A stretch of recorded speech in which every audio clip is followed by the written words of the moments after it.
Aylanaga ikkita A va B qator o'tkazilgan AC yoy uzunligi AB yoy uzunligidan 2 marta katta. Aylana radiusini toping. Demak, aylana markazi O nuqta shu yerda joylashgan bo'lsin. Aylana markazi bilan A, B hamda C nuqtani tutashtiramiz.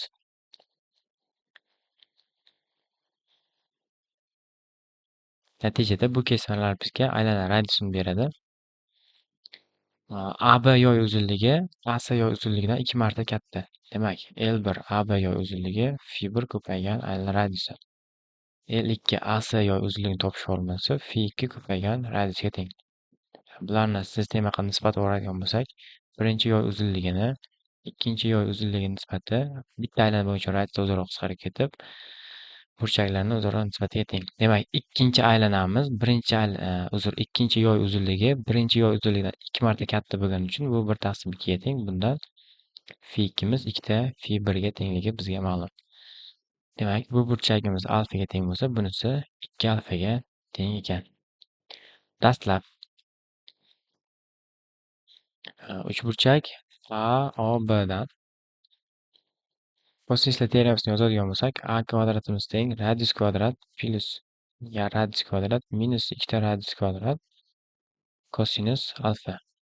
Hop, bu yerdan kosinus alfani topsak, A kvadrat taqsim hozir 1 minus bo'ladi. 1 minus A kvadrat taqsim 2 radius kvadratga teng. Uchinchi qiladigan ishimiz, demak, chizimini biroz yaqinlashtiramiz tushunarli bo'lishi uchun. O nuqtadan AC vatarga perpendikulyar kesma tushiramiz.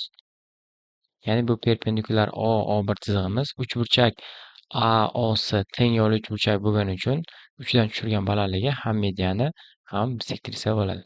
Mediana bo'lib asosini teng ikki qismga ajratadi. Demak, uchburchak O1dan bisektriса bo'lib burchagini teng ikki ajratsa, sinus alfamiz qarshidagi katit B taqsim 2ni hipotenuzamiz aylana radiusiga nisbatan. Bu B taqsim 2 radiusga teng. Endi bizda asosiy trigonometrik ayniyatga ko'ra ko'rinishda sinus kvadrat alfaga kosinus kvadrat alfani qo'shadigan bo'lsak 1 ga teng.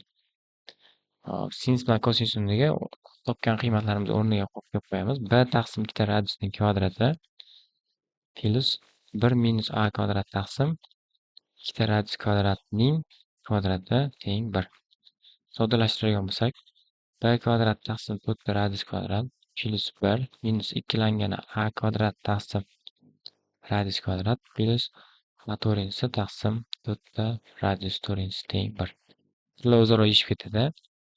1 taqsim 4 radius kvadratni qasd tashqari chiqaradigan bo'lsak, B kvadrat minus 4A kvadrat plus A to'rtinchisi taqsim radius kvadratimiz teng 0. Bu yerda qavs uchun 0 ga tenglaymiz. Buni bo'lib yuborsak ham bo'laveradi.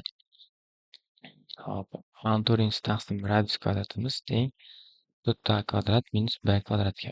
Bundan radiusimiz teng bo'lyapti. Hop, A kvadrat taqsim ildiz ostida 4A kvadrat minus B kvadratga teng ekan. Bizdan shuni topish talab qilingan edi.